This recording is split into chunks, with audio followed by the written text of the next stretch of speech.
Vamos lá, meus irmãos, continuando nossa aula. Hoje é o nosso 7º dia de aula, sendo a 5ª aula de gestão eclesiástica, é a parte B.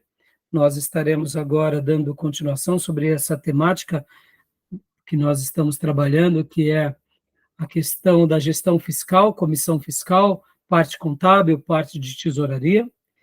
E, Gil, eu queria que você falasse há pouco o que você disse, né, enquanto nós não estávamos gravando, porque eu achei que o seu comentário foi muito oportuno, e eu quero lembrar a todos os meus irmãos que verão essa aula no futuro, essas aulas estão sendo gravadas, tá bom? Então, diga, Gil, o que você tinha dito, que tira a beleza, né, como que é? Eu havia dito que essa parte administrativa, de lidar tanto com dinheiro como outras coisas, tira um pouco da beleza da espiritualidade que a gente deve viver, que Cristo e a palavra nos ensinou. É a impressão que se dá às vezes. Mas admito que ela se faz necessária. E, de fato, Gil, ela tira a beleza, porque num primeiro momento, a gente espera que tudo que se diz respeito ao reino seja sempre muito ético, muito amável, muito altruísta.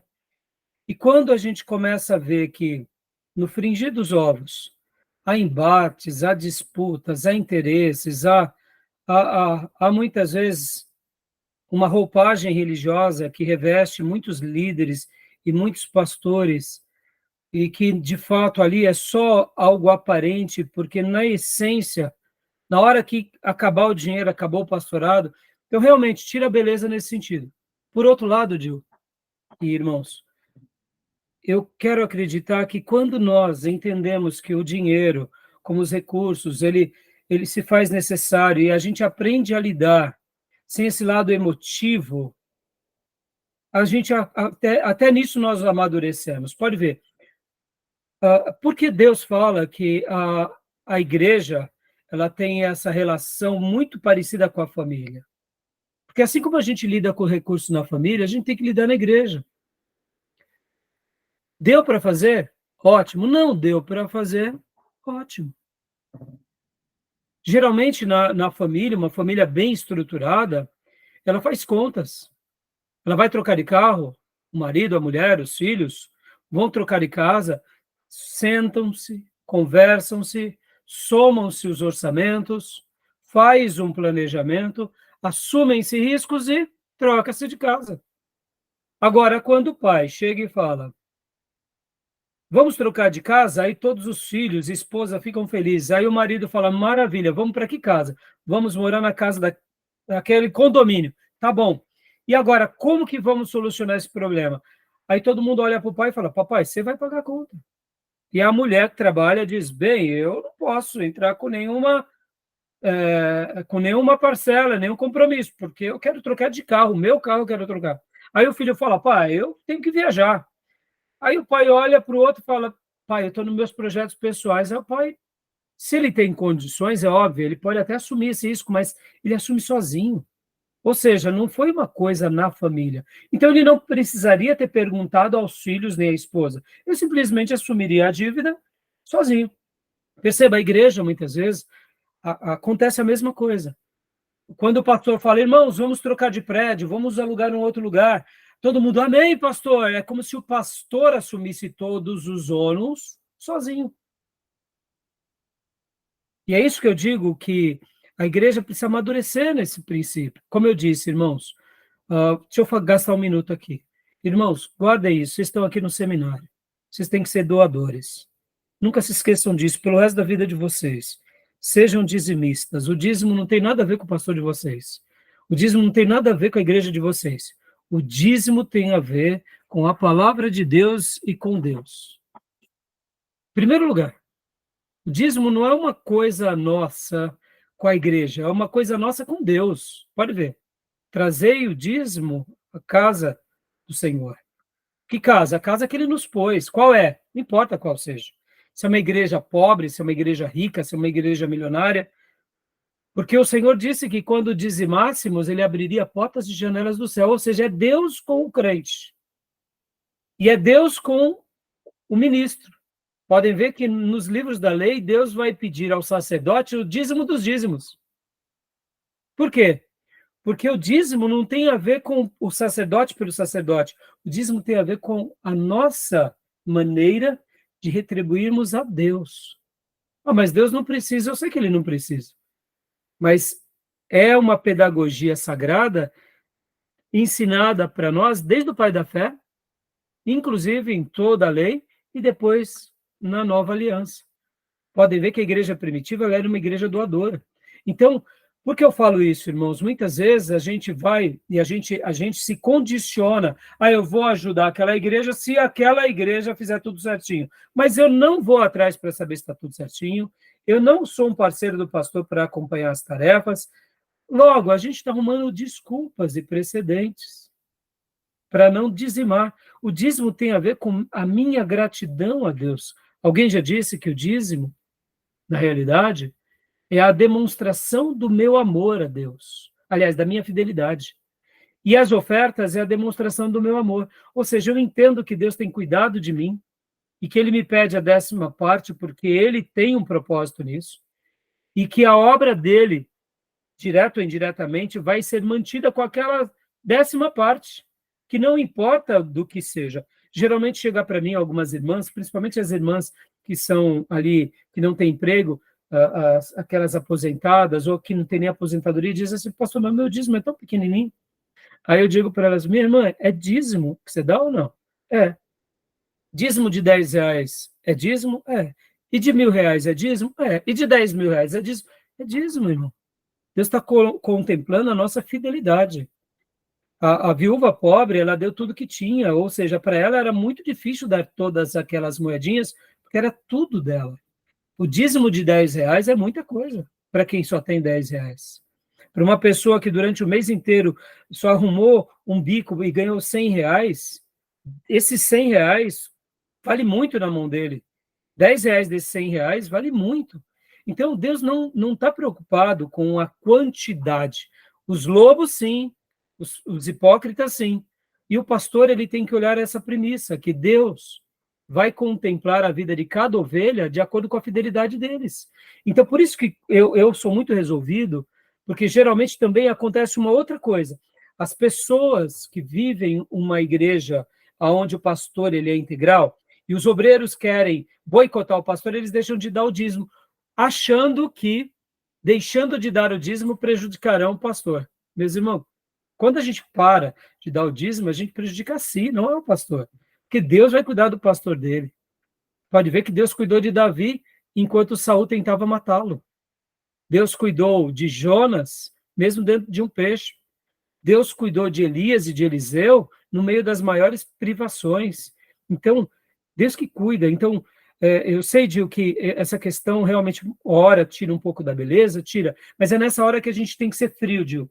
E saber, assim, que os dízimos, as ofertas, elas são algo que nós todos entregamos a Deus, e que o pastor e todo aquele colegiado de líderes, staff, junto com a igreja, tem aqueles recursos para quê? Para fazer a obra de Deus. E dentro da obra de Deus tem o sustento pastoral, se não tem o sustento pastoral, porque o pastor é um voluntário, mas um dia vai ter um pastor integral, ou vai ter um missionário, ou vai ter os projetos da igreja. Então, tentem lembrar disso. O que importa para nós é nós sermos fiéis, no pouco ou no muito, tá bom? Beleza, Gil? Quis deixar registrado isso, porque eu acho que é muito importante. A gente está aqui como seminarista, irmãos, e a gente muitas vezes, me permitam, tá? Fazer um último comentário. A gente arruma desculpas de não sermos fiéis. E Deus não contempla isso. Eu costumo dizer e ensinar lá na igreja, inclusive aos obreiros, que o obreiro que não é fiel, Deus tira do ministério. Não sou eu que tiro, é Deus que tira. Porque pense bem, assim como o marido que ama a esposa, ele pode cuidar da esposa, ele não cuida, ele gasta com tolice. Esse casamento está fadado à derrota, essa mulher será infeliz porque ela vê o marido gastando com os amigos em churrasco, em jogo de futebol, mas não gasta com a família. Não vai comprar uma roupa, não vai jantar com a mulher, mas gasta 200, 300 reais numa pelada de futebol. Ou seja, ele não está fazendo o papel dele de marido. Assim como uma mulher também que trabalha, que de repente deixa lá no salão, né, Maís? Deixa lá no salão de cabeleireiro R$ 1.000, metade do salário dela, ou quem sabe 50% do salário dela, 2.000, e não cuida da família. E o marido, muitas vezes, falando, bem, estamos aqui precisando de algumas coisas, e ela não socorre o lar. O marido fala assim, poxa, essa esposa ela não chega junto nas tarefas. Não estou dizendo que a mulher deve ter essa responsabilidade do marido, mas hoje vocês sabem do formato da família moderna, que os dois se ajudam. Então, por que eu estou falando isso? Essa mulher que gasta com sapato, que gasta com mas não gasta com o marido, não gasta com as coisas de casa, que não chega junto, é um casamento fadado à derrota. Assim somos nós, obreiros, que trabalhamos na obra de Cristo e que não cuidamos bem da noiva. Porque, irmãos, não tem nada a ver com o pastor o nosso dízimo. Por isso que eu não tenho medo de dizer e ensinar que quando um obreiro ele não cuida bem dessa área, é Deus quem tira. Porque ele não está cuidando da noiva. Aquela noiva que cuida dele, aquela noiva que ele foi incluído, ele não se faz um com ela. Ah, mas eu não concordo mais com aquela igreja. Então, ore e procure outra igreja. Porque de igrejas temos muitas, mas nós não podemos deixar de cumprir com os mandamentos que Deus nos deu. Quais são eles? São vários. Não deixemos de congregar, como é costume de algum, dar os dízimos e ofertas, o amor recíproco, carregar a cruz uns dos outros. Ou seja, são muitos mandamentos, é o nosso dever. Eu não posso, porque eu estou de bico com o pastor, eu não concordo com os irmãos, eu não concordo com a denominação. Se eu, como um pastor local, não concordo mais com a denominação, saio da denominação, vou para outra. Então, percebam que muitas vezes a gente boicota, e o boicote, a gente acha que alcança a bênção de Deus. Meus irmãos, a bênção de Deus vem sobre nós por meio da fidelidade. Pode ver, quanto mais fiel, mais Deus nos recompensa. Tá bom? Então, deixo aqui essa introdução nesse segundo bloco, porque eu acho que é muito importante. Eu lembro que um dia a gente estava numa reunião tratando sobre as questões da tesouraria e finanças da igreja, foi o ano passado. A irmã Cleusa fez uma pergunta para nós, né, irmã Cleusa? Pastor, mas a Convenção Batista não envia recursos para o pastor, né? Como que foi mesmo, irmã? Eu perguntei se o pastor não recebia da Igreja Batista, da sede, né, que se tinha uma sede, se recebia o salário deles, que eu achava que vinha deles. Eu não sabia eu até brinquei, que a igreja era desvinculada disso. Então, né, Júlio, os batistas, nós, aí eu até falei para a irmã, né, sobre isso, ela não sabia, eu disse, não, nós batistas, hoje nós somos batistas independentes, por enquanto, irmãos, porque eu tenho orado muito para Deus preparar uma nova convenção, mas no momento que eu estiver de novo numa nova convenção, as igrejas, elas não recebem, elas contribuem com as convenções. Então, a irmã ficou surpresa, eu falei, ela ficou surpresa, né, irmã Cleusa? Porque falou, mas e aí? Eu falei, não, é a igreja que cuida de nós, a igreja que cuida de todo orçamento, que cuida da minha vida, e que a gente levanta os recursos entre nós. Deixa eu até dizer uma coisa aqui, irmãos, eu tenho muitos amigos ricos, tá, irmãos? Ricos. Mas eu não peço nada para nenhum deles. Sabe por quê? Porque eu acredito tanto no que eu estou ensinando para vocês, que Deus levanta os recursos da sua própria igreja ou de pessoas que Deus toca voluntariamente para socorrer aquela obra. Sim. Eu acredito tanto nisso, irmãos, e também não peço, até mesmo como um gesto de boicote, a esses que pedem demais. Agora, só quem é da gestão financeira da nossa igreja sabe o quanto a gente fica tendo dificuldade de fazer as coisas. Mas eu digo para vocês que durante esses 29 anos nunca faltou nada que fizesse a gente cumprir com todas as nossas obrigações. Depois vocês podem aí, até o Júnior aqui, pode levantar a capivara da Igreja Batista Missionária, pode levantar a capivara minha. Durante esses 29 anos cuidando da igreja, ou durante esses meus 52 anos de vida, Deus sempre cuidou de nós e nunca nos desamparou em nenhum momento. Então, por que eu não faço pedidos aos meus amigos ricos? É óbvio, é uma maneira de mostrar, eu não sou dos macedinhos, eu não sou desses hipócritas. Se por acaso algum amigo rico quiser ajudar, meus irmãos, o número da conta está lá. Vou passar eu vou passar com todo prazer, mas que não seja um apelo meu, que seja uma disponibilidade daqueles que querem nos ajudar. Então, não que eu seja contra quem pede, mas a maneira que hoje se tratam os recursos é muito vexatória.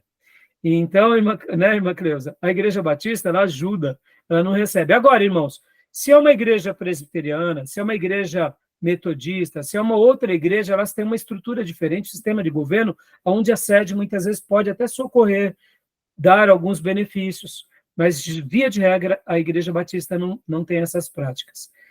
Já a Igreja Presbiteriana, por exemplo, irmãos, os filhos dos pastores, muitas vezes, ganham bolsa no Mackenzie, coisas do tipo. Isso já ajuda demais. Mas, percebam, eu acredito que o pastor ele deve se tornar presbiteriano pela vocação sagrada, não por causa de uma bolsa no Mackenzie. Percebam, irmãos, as nossas motivações, entendeu? Tá bom? Alguma dúvida sobre essa questão, irmãos? Não? Pastor, Pois não. assim, só reiterando aquele comentário que eu fiz, eu acho que o aspecto mais feio disso tudo é mais essa parte que nós estávamos falando dos macedinhos, dos neopentecostais, né? Esses escândalos que acontecem com relação a eles se corromperem, né, em relação ao dinheiro, também a respeito daquilo que o senhor falou do pastor processar a igreja, essas coisas que acontecem, né? Sim, sim. O fato do dízimo, da oferta, isso daí é inegável e eu acredito que é algo da espiritualidade também. Nós temos que seguir porque é a palavra do Senhor, temos que ser fiéis nisso tudo. É isso aí. Mas o aspecto mais feio de tudo isso são esses escândalos que acontecem. Sim, sim. E aqui, Gil, eu concordo com você, e por isso que eu tenho, assim, na nossa igreja local, Gil, eu tenho um cuidado muito grande com relação a esses critérios. Inclusive, esses dias, até chegou uma anciã muito amável e falou assim, pastor, por que o senhor não pede mais para as pessoas? Eu falei, eu não peço, não é por uma questão de orgulho propriamente, é zelo. Eu não fico fazendo demonstrações de que estamos precisando disso, daquilo, não. Porque, irmãos, eu acredito muito nisso, que Deus, ele toca nos corações, ele realiza milagres, ele levanta disposições, que ele faz essas coisas entre os homens. E podem ver, irmãos, nesses últimos 50 anos, principalmente nesses últimos 30 anos, a igreja ocidental, em especial a igreja americana, e principalmente a igreja brasileira, se tornou assim uma coisa medonha, por causa da questão dos dízimos e ofertas. Então a gente tem que fazer uma denúncia, a gente tem que ser uma voz profética contra tudo isso. Então é a minha maneira de agir. Mas eu não acho errado aqueles pastores que pedem, sabem pedir em determinados motivos, não, mas desde que tenha todo um critério de transparência, etc. e tal, tá bom? Então, irmãos, aqui só ler o último slide para eu mostrar alguns relatórios para vocês. Leia para nós, pastor Johnny, esse relatório, tá vendo aí? Aspectos da gestão jurídica. Vamos lá. Construção de templo em regime de mutirão. Para estar isento do pagamento de INSS, existem exigências. A obra deverá ser destinada a uso próprio, deverá ser executada sob a responsabilidade da entidade, mão de obra não deverá ser assalariada, efetuar a matrícula no cadastro específico do INSS no prazo de 30 dias do início da obra, apresentando o projeto, ART, anotação e responsabilidade técnica, alvará de construção em relação de colaboradores não remunerados com nome e função na obra. Também é necessário apresentar o CND, que é a certidão negativa de débito no INSS, apresentação de habite e da escrituração do livro diário para o período da obra. Isso daqui parece uma coisa muito simples e óbvia, mas geralmente, como que nós fazemos, irmãos? Compramos um terreno, começamos uma construção, contratamos um pedreiro, muitas vezes até da igreja, constrói. Fazemos ali a planta. Quando a gente vai dar entrada nessa documentação, vem uma conta gigante, que é essas cobranças. Então, por isso que aqui o professor Meirelles deu aqui algumas recomendações, porque muitas vezes essa contratação desse pedreiro, tem que ter esses custos, ou se não tiver esses custos tem que ter esses critérios aqui apresentados, para que a igreja acabe não sendo surpreendida na hora de tirar ali as suas licenças, porque, irmãos, essa questão de licenças acaba sendo uma conta muito grande, entendeu? Então, assim, fica uma dica, podem ver que muitas igrejas constroem sob o sistema de mutirão para, de fato, evitar mesmo esses custos, até porque também tudo é levantado ali da própria comunidade. Mas vocês vão de convir comigo que não são todas as igrejas que têm 10 pedreiros, que podem estar se dedicando ali. E esses 10 pedreiros precisam trabalhar fora para pagar as suas contas. Então, muitas vezes a igreja une o útil com o agradável, contrata os próprios irmãos, mas, ao mesmo tempo, percebam como acabam tendo algumas complexidades jurídicas, tá? E legais. Então, assim, fica aqui uma dica, porque quando vocês forem construir, principalmente depois de ter aprovado ali o projeto, tudo, façam um levantamento sobre essas questões, porque eu lembro que nós, quando fizemos a nossa construção, eu lembro que fizemos o projeto, fizemos a construção, eu fui tirar um documento, chegou lá, tinha uma conta gigante para a gente pagar, que era a conta do empreiteiro. E ali eu sei que deu uma dor de cabeça violenta para nós, né? Mas por quê? Porque nós não tínhamos colocado isso dentro dos critérios da construção. Perceba, pastor ele tem que se preocupar com a pregação, o pastoreado, o discipulado, e quando vai ver tem uma conta enorme para ele pagar por causa da construção, mas faz parte. São critérios que a gente tem que saber lidar. Tá bom, meus irmãos? Tudo bem até aí? Joia? Júnior, quer fazer algum comentário, irmãos? Pode falar, pastor Johnny. Só uma curiosidade, quando o senhor fala essa conta, o senhor está falando a respeito da mão de obra ou do imposto devido ao empreiteiro? É o imposto devido ao empreiteiro, porque o empreiteiro, na hora que ele faz a contratação, geralmente ele não cobra essa taxa, porque geralmente ninguém cobra. Sim. Então ele também não põe dentro do orçamento. E aí, por exemplo, ele vai e fala assim, não, para eu levantar, que nem agora nós estamos na segunda fase da construção da nossa igreja. Nós vamos precisar, por cima, sim, eu falo para os irmãos, para começar a conversar, no mínimo 100 mil, para levantar as paredes e cobrir. Mas para acabar, pelo menos uns 200 mil, para a gente conversar. Então, com 100 mil a gente começa, por exemplo. Então, quando a gente for chamar o pedreiro para fazer ali, quanto você vai me cobrar de mão de obra, geralmente eles não cobram essas taxas que vai estar dentro do projeto. Só que quando a gente vai regularizar, a prefeitura nos cobra esse valor. Porque, na realidade, era um valor que deveria sair para ele. Entendeu, pastor? Seria mais ou menos isso. Então, por isso que quando você faz esses trâmites que está descrito aqui no slide, você acaba não tendo esse custo. Mas se você contratou essa mão de obra, então tem que ter esse custo. Mas e quando é voluntário? Você entende? Perceba. E quando você contrata os próprios irmãos da igreja, que acaba sendo ali quase que uma troca, eles fazem um preço mais acessível, mas também eles não podem ficar desamparados. Então, isso é uma contratação ou isso é um voluntariado com uma oferta? Perceba. É tudo muito complexo. Não é tão fácil, né? E ainda mais no nosso sistema brasileiro, onde eles puderem morder em taxas, né, Júnior? Júnior que eu diga. Quer falar alguma coisa, Júnior? Você tá bloqueado o seu microfone, Júnior. Quando a pessoa vai fazer uma obra regularizada no Brasil, com projeto, com alvará, com arquiteto ou engenheiro, sai caro pra caramba. Praticamente 80% do brasileiro, principalmente que mora na região mais pobre, construção são todas irregulares, não segue esses trâmites.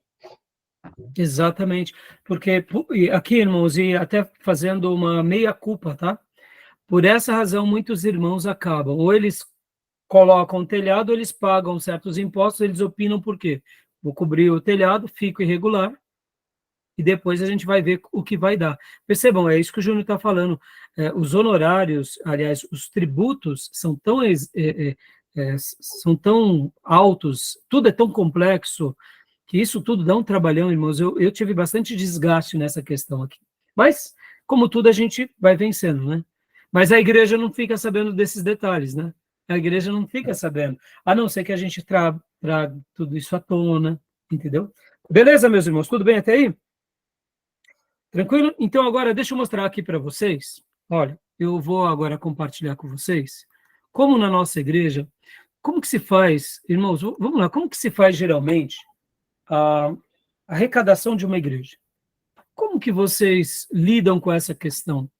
Como que nós podemos minimizar alguns percalços com relação à questão da transparência? Vamos lá. Cada igreja tem o seu sistema. Assim como há aquela confiança. Por exemplo, a irmã Cleusa, durante muitos anos, né, irmã? A irmã recebeu na casa da irmã um grupo que era uma igreja, não era isso? Era. Como que vocês faziam com os dinheiros, irmã? Como que era feito naquele jeito? Era normal, era assim, não tinha o gasofilácio, mas era arrecadado, né, mensalmente, assim, ou semanalmente, todos que tinham o dízimo entregava lá, mas tinha a parte da tesouraria, tinha uma senhora que era responsável por isso, e também a gente fazia um caixa separado, e cada pessoa, por exemplo, vamos supor, aquela pessoa trabalha e ela pode disponibilizar uma quantia, aí ela colocava ali naquela caixa. E aquilo ali era um fundo para ajudar nas coisas da igreja. Eu não tinha acesso a nada disso, porque eu só cedia a minha casa, luz, água, tudo era por nossa conta. A gente fez como é que fala? A gente tinha um quintal muito grande e a gente fez um galpão, colocou tipo um púlpito, a gente fechou, fez um negócio bem bonitinho e colocamos cadeira, colocamos tudo lá e eles usavam. Mas a parte do dízimo tinha as pessoas e cada um, e se, por exemplo, uma pessoa não entregava o dízimo, era chamada atenção lá em cima, né? Então a pessoa ficava meio que sem jeito, porque parecia que estava falando para a pessoa mesmo, né? Que ela não estava dando dízimo. Então era complicado, né? Mas funcionava dessa forma. Eu não concordo com essa atitude pública, porque eu acho que acaba tendo acaba tendo uma exposição desnecessária e até irregular. No entanto, conversar com a pessoa, bater um papo, dialogar, não vejo nenhum problema. Por outro lado, chamar atenção pública, eu acho isso muito errado. Agora, bom, Júnior, você ia falar alguma coisa? Eu acho até a forma de igreja em casa é meio esquisita. Esquisita. Acho que as contribuições têm que ser para a igreja, não para usando casa da pessoa. Não, porque na época eles tinham uma igreja no Cambiri e de lá eles saíram e não tinha para onde ir. E a irmã acabou cedendo, né? Aí eu ofereci a minha casa, porque a minha casa era grande, tinha um quintal grande, então as pessoas iam todas lá. Sim. Agora, perceba a beleza do que o Gil tinha dito há pouco, que o povo de Deus acaba tendo essas virtudes, essa doação. Agora, percebam, irmãos, muitas vezes, é nisso que eu digo, que quanto mais transparência nós tivermos, mais seriedade nós tivermos, mais idoneidade nós tivermos, mais impacto causamos. Por isso que no momento em que há essa beleza do evangelho, a gente não pode perder de vista que existem pessoas que elas capitalizam sobre outras, que elas usam as pessoas, a casa das pessoas, o recurso das pessoas, porque acaba sendo um lugar também que dá receita. Então a gente precisa fechar essas arestas, fechar essas portas, conhecer os líderes, ver como que essas coisas acontecem. Mas, voltando aqui, né, eu fiz a pergunta para a irmã, que a gente conversava esses dias, né, irmã, sobre o passado da irmã, a irmã tocou no assunto, e eu quis trazer como uma matéria-prima aqui para a aula. Aí, deixa eu entrar num outro assunto. antes do pastor começar. Eu sempre pensei assim, por exemplo, a pessoa que tem... Todos nós temos um trabalho. Deus, ele contempla cada um com um dom. E eu sempre achei que cada pessoa que tivesse um dom para fazer alguma coisa, ele tinha que separar alguma coisa dele ali, daquele trabalho dele, para ajudar na obra. Eu sempre fiz assim, eu sempre achei que isso era o correto. Eu não sei se isso é o correto, mas era o jeito que eu tinha de pensar, que eu tinha que... Não era obrigação, mas sim era um compromisso que eu tinha com as coisas de Deus, como sempre eu fiz a minha vida inteira, mesmo sem eu ter muita... Até hoje, né, não sei muita coisa, mas eu achava que tinha que ser assim. E na igreja, se todos se reunissem, se todos falassem assim a mesma língua, eu acho que poderia fazer, sim, alguma coisa para ajudar, para poder, sabe, fazer uma coisa diferente, que o pastor não precisasse falar o que era necessário fazer. Eu sempre achei que tinha que ser assim. Mas eu, Então, como não irmã, entendo muita coisa, né? sim, não, e não é que a irmã não entende, né, irmã? A questão não é nem o entendimento. Essas questões, por isso que a gente está aqui também, e perceba, isso daqui é matéria-prima para muitas pessoas, irmã. Porque muitas pessoas que um dia forem assistir essa aula vão poder estar ouvindo as nossas falas aqui e vão poder estar se preparando para as suas tomadas de decisões, entendeu? Sim. Então, tudo isso é muito útil, tudo isso é muito útil, né? Que nem a irmã está falando. Por isso que eu, particularmente, irmãos, eu gosto, e fica aqui uma dica minha, sempre procurem uma igreja idônea, uma igreja que tem uma história de idoneidade. E naquela história de idoneidade, procurem uma igreja que os líderes atuais também tenham o quê? Uma idoneidade. Porque diante dessas múltiplas idoneidades, para que um lobo ganhe espaço, é muito difícil. Para que um lobo ele consiga desvirtuar recursos, manipular o povo para as políticas, para o interesse próprio, é muito difícil.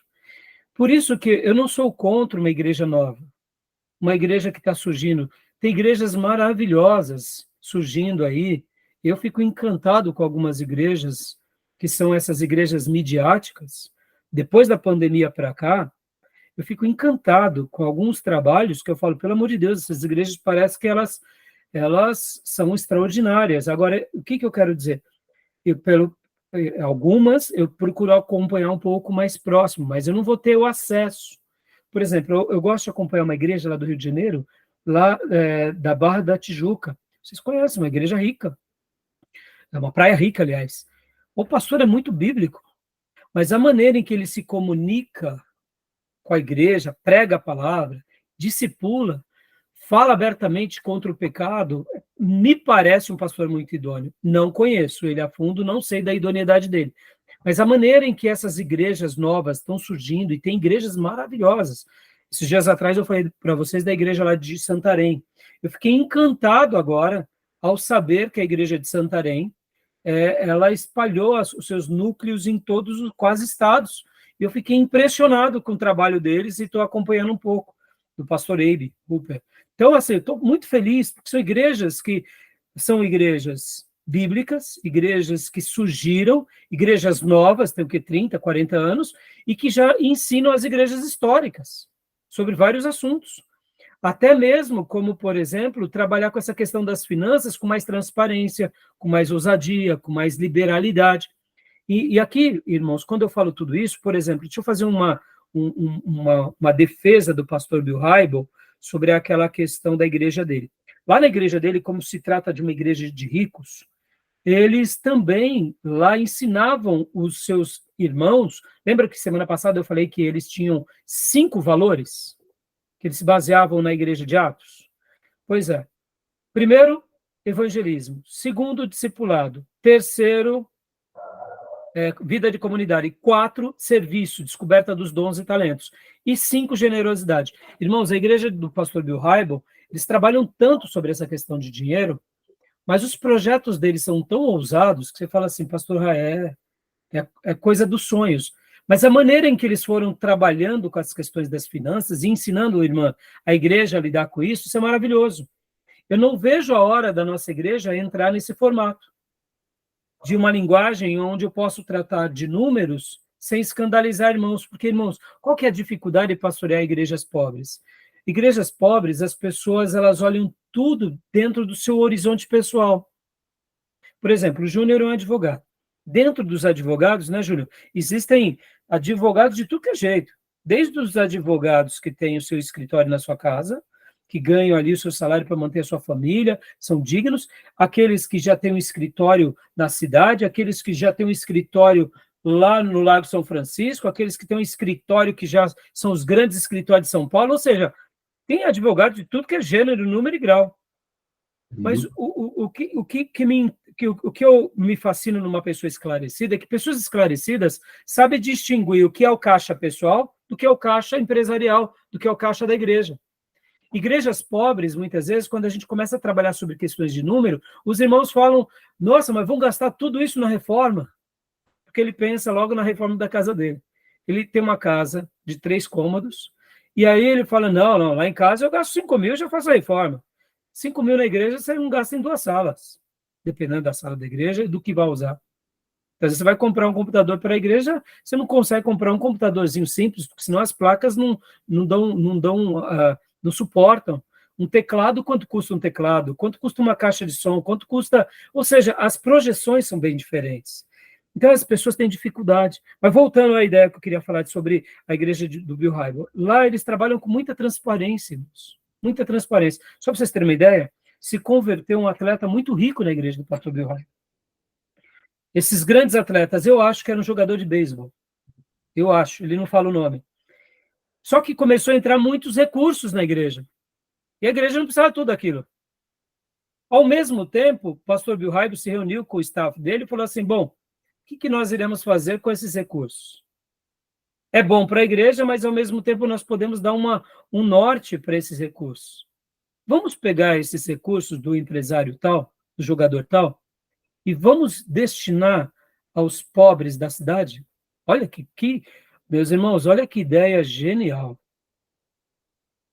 Como assim os pobres? Sabe aquela pessoa que precisa fazer uma cirurgia, que ela não tem um convênio médico, que ela é uma pessoa que realmente já procurou, já tentou fazer e não tem? Aí ele procurava o departamento social da igreja, faziam-se ali um checklist, e a igreja pagava a cirurgia.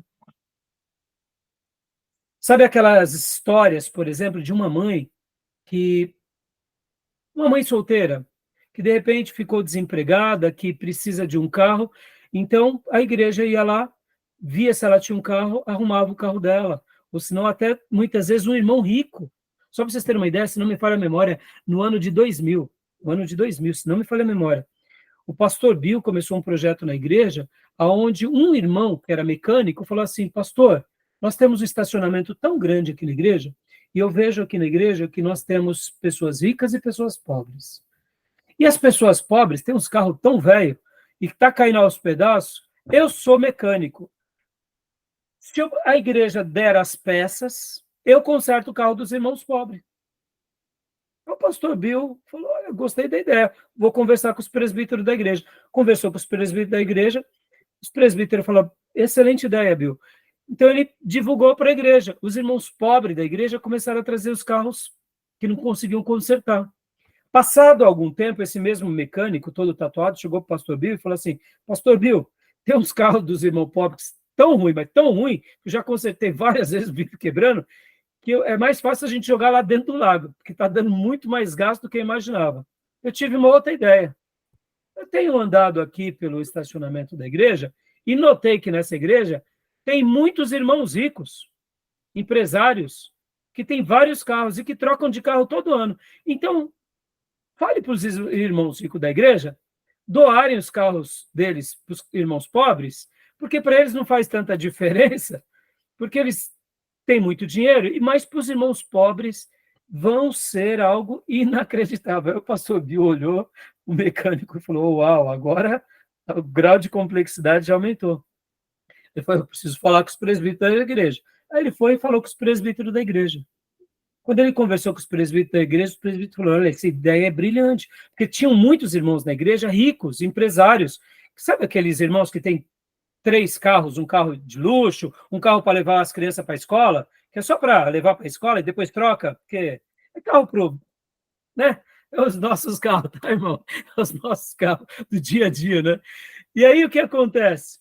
O pastor Bill falou que os presbíteros gostou, ele voltou para os irmãos e falou, aprovamos sua ideia. O pastor Bill chegou assim na igreja e disse, irmãos, esse ano a gente vai fazer algo diferente. Você que tem condições, que você que troca de carro, ou que você que tem mais um carro, que não vai te fazer falta, que você gostaria de ajudar, então entregue o seu carro e doe para a igreja vai pegar o departamento social e a gente vai destinar aos irmãos que não têm carro, ou que têm carro velho. Se não me falha a memória, naquele ano, no ano de 2000, foi uma quantidade absurda de carros doados. Doados. Eu me lembro bem que ele contou que um dos irmãos doou um Honda praticamente seminovo. E dentro do porta-luva ainda tinha o dinheiro para a pessoa transferir o nome, fazer os documentos. O pastor, quando ele contou isso, ele chorava. Porque assim, irmãos, o que acontece? Você vê, quando a gente começa a lidar com transparência, Deus providencia recursos, Deus providencia meios, Deus toca no coração das pessoas. Ou seja, é complicado? Claro que é complicado, mas é possível lidar com isso que é espinhento. Então, eu fiz a pergunta para a irmã, eu entrei aqui um pouco no mérito, porque agora eu quero mostrar para os irmãos como que se faz a gestão geralmente das igrejas. Você tem o gasofilaço, ou você tem ali o ofertório, ou você tem aquela cestinha que as pessoas vão e dão, ali aos obreiros que fazem a contagem, entrega para o pastor ou o tesoureiro deposita, e assim a gente vai fazendo.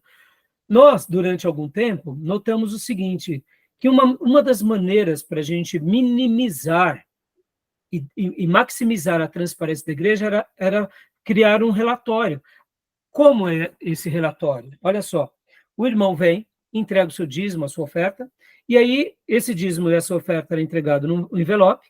Claro, se a pessoa não quisesse se identificar, não teria nenhum problema. E esse envelope, as pessoas ali que estão responsáveis pelo dia para fazer a contagem, ou uma ou mais pessoas, geralmente a gente sempre pede 2 pessoas, pelo menos, faz ali o relatório de entradas, assina os 2, entrega, no caso, para o tesoureiro, e o tesoureiro deposita. E depois o pastor apenas acompanha todas aquelas entradas. Deixa eu mostrar aqui esse relatório. Esse relatório, irmãos, até hoje nós usamos na nossa igreja. Só para vocês terem uma ideia. Olha só. Até hoje a gente ainda utiliza esses relatórios de entrada e relatórios de saída. Olha como eles são. Simples, objetivo, a data do dia, o nome das pessoas e o valor. Antigamente, antes da pandemia, eram poucos os depósitos em contas. Então, o tesoureiro gostava de colocar também aqui essas entradas. As ofertas aqui, já que não tem nomes, geralmente é só valores avulso, e a quantidade. Os conferentes ou o tesoureiro assina, ou até mesmo eu, quando muitas vezes para validar um conferente, eu vou lá ver se está tudo certo, também assino junto com eles. Dessa forma, todas as entradas da nossa igreja sempre foram contabilizadas. Agora, sempre foi isso? Não teve épocas que os conferentes não fizeram dessa forma. Pastor Rai, tem obrigatoriedade? Não tem obrigatoriedade. Mas deixa eu explicar uma coisa aqui para vocês, irmãos. Eu sempre fui muito criterioso sobre essas questões das entradas. Quanto maior transparência nós tivermos, mais respeito as pessoas nos dão. E na saída, pastor, a mesma coisa. Olha só, nós temos aqui um relatório de saídas financeiras. Todas as saídas financeiras do caixa da igreja, que a gente faz algum pagamento, é feito aqui também a descrição, é feito, colocados os valores. Aqui também as outras saídas, a mesma coisa. Todas essas folhas são apresentadas e anexadas junto com seus recibos, e são apresentados à comissão fiscal. Agora, depois da pandemia, uma das coisas que aconteceu foi a facilidade que a igreja teve do quê? Com relação aos PIX. Então, tudo cai na conta da igreja. Por isso que é importante uma igreja ter um CNPJ, ter uma conta aberta. Todas as ofertas já caem na conta da igreja. Depois a gente imprime essas entradas, e essas entradas, junto com o caixa da igreja, junto com o livro caixa, é feito o quê? A conferência pelos irmãos da comissão fiscal, e é validado por eles, dizendo que a tesouraria está fazendo um bom trabalho. E uma das coisas que eu ensino aqui na igreja é o seguinte, que cada membro da igreja pode pedir ao tesoureiro ou a mim, pastor, eu gostaria de ver os relatórios financeiros, basta nos pedir que a gente mostra tudo. Ou seja, a gente procura caminhar dessa forma, que é para quê? Para minimizar qualquer tipo de contenda, qualquer tipo de fala, qualquer tipo de desvio. Agora, deixa eu contar uma experiência para vocês. Por que nós adaptamos isso? Porque teve uma época que estava entrando muitos recursos e, infelizmente, houve problemas nessa área de onde está tal coisa? Achamos um envelope no corredor. Isso trouxe uma preocupação para nós. Como assim um envelope estava no corredor? E aí a gente foi atrás e vimos assim que tinha alguma coisa meio esquisita. Resolvemos essa questão, graças a Deus. E essa questão do relatório facilitou esse tipo de coisa. Por exemplo, imaginemos aqui a situação. O Júnior amanhã começa a dar grandes ofertas para a nossa igreja em espécie. Aí ele chega uma hora e fala assim, mas pastor Raio, o senhor está dizendo que precisava de 200 mil, só nesses últimos 3 meses já dei 300 mil. Quanto tem aí no caixa da igreja? Eu falo, não, Júnior, tem 5 mil reais. Opa, tem boi nessa linha aí. Só o Júnior de oferta deu 300 mil, né, Júnior? Né? Que nem pentecostal, recebe, né? Pentecostal faz isso. Não é que amém, se eu estou dando 300 de oferta, eu estou nadando na bufunfa. Né? Aí o que acontece? Então, pensem, irmãos, essa questão da idoneidade. Para mim, isso é muito importante. Por quê? Eu sou um pastor integral, mas mesmo antes de eu ser integral, eu tinha tesoureiros. E esse problema, como eu mencionei para vocês, sobre essa questão aí, foi há muitos anos atrás, enquanto eu ainda era pastor voluntário, ou seja, me deu um desconforto muito grande, me deu uma preocupação, me deu um trabalho muito grande, até a gente chegar nos entretantos. O que acontece? Esses relatórios, antes da pandemia, nos serviam como o quê? Como um documento. Para quê? Porque se alguém viesse questionar a igreja, as saídas, as entradas, eu colocaria tudo na mesa, chamaria os irmãos da comissão fiscal e falaria, estamos aqui, ó. Porque vocês concordam, irmãos? Ou é o tesoureiro que desviou, ou é o pastor que desviou, ou foi os irmãos da comissão fiscal. Um desses desviou. Concordam? Então, quando você dificulta o processo, os lobos têm mais dificuldade de comer as ovelhinhas. Concorda? Quando você dificulta os processos, os gafanhotos não vão no trigo. Agora, no momento que você não coloca nenhuma proteção, no momento que você deixa tudo aberto, no momento que a gente trata com ingenuidade, e assim, com aquela fé infantil, aí a gente deixa um caminho muito aberto para os lobos. Então, ficou claro agora, por exemplo, como nós fazemos, e eu estou gastando esse minuto até para ser pedagógico para vocês. Agora, vocês podem fazer como vocês quiserem, irmãos. Esse relatório que a gente preenche à mão poderia ser feito digitalmente, concorda? No final, na aula lá, numa sala, o irmão com o notebook já imprime, assina, dá para o tesoureiro, está tudo registrado, já manda. Só para vocês terem uma ideia, irmãos, eu vou até abrir aqui, de forma, só para ser pedagógica. Nós temos na nossa igreja, ó, um canal que é o da diretoria. Só para vocês terem uma ideia, tá? O canal que é da diretoria. O que você falou, Júnior? Deu a hora, né, Júnior? Obrigado. Temos um canal aqui que é da diretoria. Deixa eu compartilhar aqui com vocês. Olha só o que eu faço. Ó. Tá vendo diretoria? Estão vendo? Esse canal da diretoria, tá vendo esses relatórios? Olha, ó. É o mesmo relatório que eu falei para vocês há pouco. Tá vendo? O que eu faço? O que o tesoureiro faz? Depois que ele faz o relatório, como esse, por exemplo, aqui, ó, que são saídas, tá vendo? É um relatório de saída financeira. ele publica esse relatório na conta da diretoria da igreja. Quem está na diretoria da igreja? O presidente, vice-presidente, secretário, vice-secretário, tesoureiro, vice-tesoureiro e os irmãos da comissão fiscal.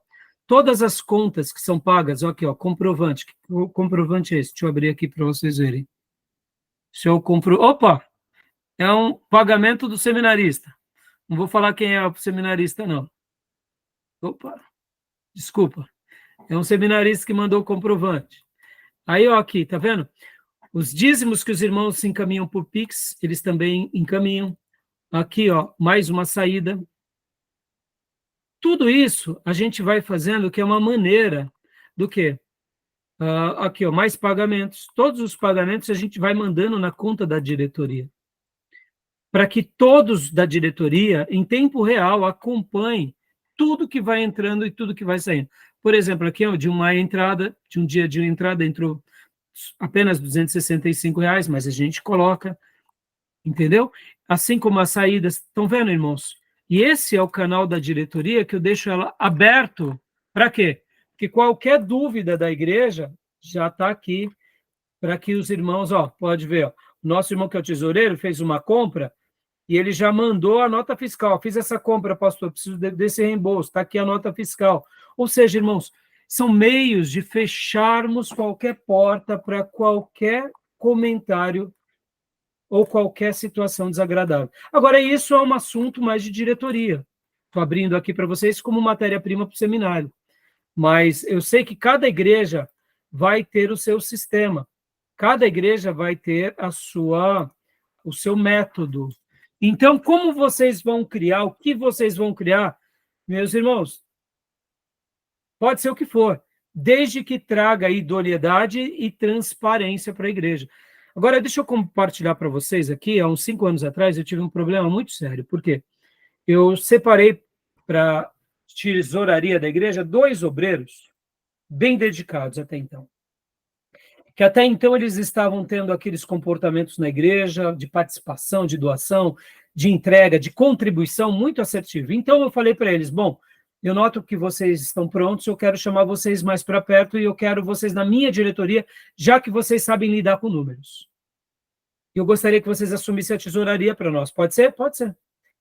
Eles assumiram a tesouraria, meus irmãos, eles começaram a me dar um trabalho, já começaram a faltar na igreja, pararam de dizimar, começaram a me dar um trabalhão. Eu falei, meus irmãos, o que está acontecendo? Não, pastor, eu estou meio enrolado. Eu falei, bom, continue. E aí um dos critérios era esse relatório. Eu falei, irmãos, eu preciso do relatório. Isso foi antes da pandemia.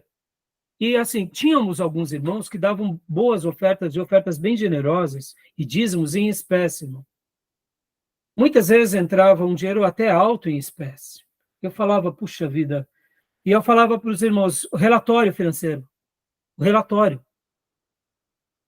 Pastor, não estamos com tempo, porque não dá tempo no final do culto. E eu cobrei, isso foi me desgastando, eu fui me desgastando. Chegou um ponto, irmãos, que aí teve a comissão fiscal. A comissão fiscal naquele ano demorou um pouco, então ela fez somente no final do ano. Quando ela foi fazer no final do ano, a comissão fiscal chegou para os irmãos e falou, os relatórios. Aí eu fiquei assim, só olhando. Não deu tempo. Aí o irmão, o líder da comissão fiscal, deu uma dura neles, aí eu parei a reunião, estava nesse dia. Falei, bom, a partir de hoje, se vocês não fizerem mais os relatórios, eu não quero vocês mais na minha tesouraria. E fui bem enfático, porque eu falei assim, essa situação me deixa exposto. Me entendam, qual era a questão? Se o irmão que dá um dinheiro alto, se alguém, não estou dizendo que eles fizeram isso, eles não fizeram, graças a Deus eu não tenho o que reclamar deles sobre essa questão. Mas supondo que o irmão, que nem eu ilustrei do Júnior, está dando valores altos, e de repente o Júnior vem e me cobra, e eu olho lá no caixa da igreja, e o tesoureiro me depositou só 5 mil e entrou 50 mil, quem é que vai responder por esses 45 mil? São os tesoureiros no primeiro momento ou o pastor? Porque dentro do estatuto, o tesoureiro ele cuida do caixa, mas o pastor assina com ele. Só que no momento em que eles estão cuidando do caixa da igreja, eu estou pedindo os relatórios, e de repente eu só pergunto, quanto que entrou isso? Fala, pastor, eu vou fazer a contagem, depois eu te passo. Não fizeram no final de um culto, porque não dava tempo. Ou seja, eu ficava sempre muito vendido. Então, eu cheguei para eles e falei, bom, a partir de hoje eu quero os relatórios. E aí, eu sei que essa comissão fiscal, para vocês terem uma ideia, demorou quase 2 meses para eles resolverem, porque não tinha relatório nenhum. Tiveram que fazer tudo ali, foi uma bagunça violenta. Depois disso, eles continuaram me dando trabalho no relatório, eu cheguei no meio do ano e falei, eu quero a tesouraria. Não quero saber, pastor, só falta 6 meses. Eu falei, eu não aguento mais, vocês estão me desgastando há 1 ano e meio. Infelizmente, eles entregaram a tesouraria e foram embora da igreja, porque eles ficaram chateados com a minha decisão. Mas, meus irmãos, eu faria isso tudo de novo, 1000 vezes. 1000 vezes. Porque a minha pessoa é o meu nome, é o meu pastorado. Hipoteticamente, se qualquer um de vocês aqui tivessem dúvida com o meu caráter, eu tenho certeza que vocês não estariam sentados aqui nessa aula aprendendo comigo. Aprendendo Bíblia e nem teologia. Se alguém tivesse ventilado, aquela igreja, o pastor, olha, eu não sei, as coisas financeiras lá é meio esquisito. Estou entendendo? Até explicar, eu já me tornei um macedinho, ou mais um neopentecostal. Estão entendendo, meus irmãos? A transparência. Então, quando eu pedi para eles entregarem a tesouraria, já nomeei outros tesoureiros, e esses outros tesoureiros de lá para cá nunca mais deixaram de prestar relatório. O último tesoureiro que, até nessa questão, teve seus impeditivos foi o Fabiano. O Fabiano, vocês sabem da história dele, passou pelo que passou, ele que fazia grande parte disso, e ele e a Cida. E o que acontece é que, nesse momento em que o Fabiano não pôde fazer, minha esposa começou a fazer, e depois eu comecei a fazer. Algo que eu não gosto, de mexer com o caixa da igreja. Mas aqui foi a prova dos 9, porque eu não cobrava eles, os relatórios.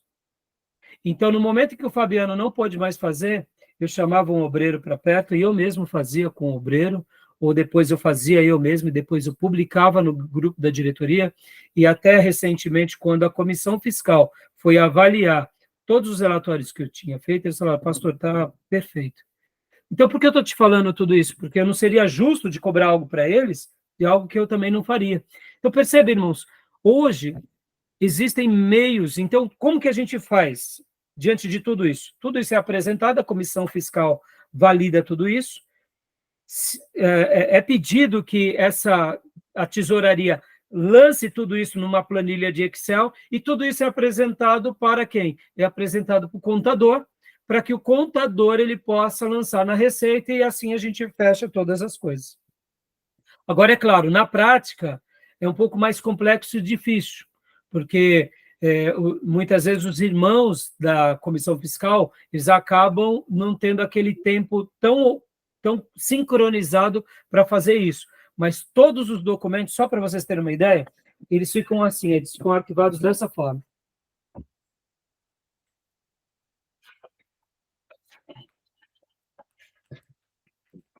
Aqui é todas as fichas financeiras e partes delas, desses pagamentos diversos, que é documentos que eu passo juntamente com o tesoureiro para a comissão fiscal, que depois a gente valida tudo isso. Então, meus irmãos, por que eu estou gastando esse tempo com vocês? Não sei como vocês vão fazer, mas tenho transparência. O meu sonho, qual é o meu sonho?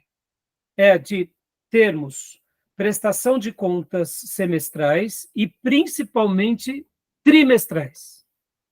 Sincronizarmos isso com o mundo digital, a tal forma que os relatórios financeiros da igreja saiam no site da igreja trimestralmente, sem nenhum problema. Mas para que a gente comece a fazer esse lançamento trimestral, tudo tem que estar muito sincronizado. Tesouraria, comissão fiscal, a contabilidade. Por quê? Porque aí quando você fala, vamos lançar o relatório financeiro trimestral e não lança, você perde credibilidade. Então, na nossa igreja, até hoje, no momento, a gente não tem uma data propriamente dita. Temos um pedido anual, mas a gente não tem uma data propriamente dita, porque muitas vezes o próprio pessoal da comissão fiscal acaba demorando um pouco mais para validar. Mas só para os irmãos terem uma ideia, essa semana eu tive que sentando com o tesoureiro e falei para ele para a gente fazer isso tudo via tecnologia, para facilitar. É claro que sempre é importante a gente ter os documentos, mas hoje, irmãos, nesse mundo digital, não é difícil, é fácil, porque, graças a Deus, as entradas e as saídas da igreja estão no extrato também. Então, está tudo muito vinculado, está tudo muito fechado. Agora, como tudo, meus irmãos, como são cargos de liderança, de confiança, quando a pessoa quer fazer, ela faz. Tá bom, meus irmãos? Terminamos aqui?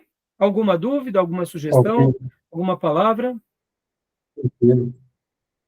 Tudo bem? Não, eu não aprecio muito esse assunto, não, mas tudo bem. Você é o homem das leis, não é dos números. Também, né? Quer Nossa, tudo, Júlio? Quer tudo? Quer é muito contabilidade? Quer... burocrático esse negócio. É muito burocrático essas coisas aí, das questões aí da igreja. Eu gosto da transparência, claro, gosto de Sim. honestidade, de honesdade, tudo. A gente preza por isso, mas toda essa, todo esse sistema burocrático é também É trabalhoso, complicado. Júnior. Ele é trabalhoso, oneroso, mas, ao mesmo tempo, meus irmãos, ele é recompensador. Irmãos, eu não tenho dúvida Claro, que as nossas igrejas, vai chegar uma época que as pessoas vão procurar e vão querer dizimar, ofertar assim abundantemente. Não tenho dúvida disso. A separação do joio e do trigo. Tem pessoas que querem, que são generosas, elas só precisam de um lugar idôneo. Só precisa de um uhum, lugar idôneo.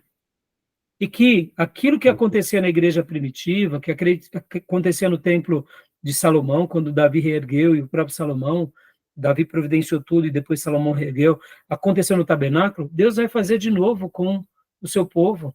Eu não tenho dúvida.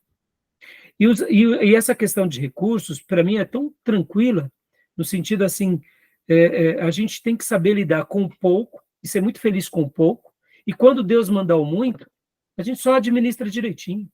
Por exemplo, irmãos, olha, não é querendo falar, mas eu sou muito criterioso com isso. Então, as nossas, só para eu concluir, como que a gente faz as tomadas de decisões da igreja? Nós temos os objetivos gerais e depois nós temos os objetivos mensais. E dentro do geral, a gente foca nele. E depois, nesses mensais, que são os projetos, a gente vai ajustando. Então, a gente é dessa forma que a gente vai fazendo, sempre alinhado diretoria, depois liderança e depois igreja. E dessa forma a gente vai criando o que uma sincronia. Porque, irmãos, tem ministérios que gastam mais. E tem ministros que, na hora que você fala assim, ó, você tem um cheque em branco, meu irmão, os homens parece que na hora de gastar vira o devorador, aí não pode. Aí o pastor tem que ser firme, entendeu? Porque na hora de juntar, tem dificuldade. Mas na hora de gastar, querem gastar mundos e fundos, né? Então, as pessoas, ainda mais num contexto de pobreza, elas acham que o que se gasta da igreja é de Deus. Deus abre lá do céu e as moedinhas caem de ouro lá no copo da igreja. E não é assim. Porque Deus manda o recurso, mas é o recurso do outro, é o nosso recurso, é o recurso que a gente administra, né? Tá bom, meus irmãos, beleza? Terminamos aqui essa parte de gestão financeira. Tem mais alguma dúvida, alguma rapidinho. coisa? Porque o último bloco eu já quero entrar no último ponto. Tranquilo? Tá? Então tá jóia. Beleza. Vou parar a gravação.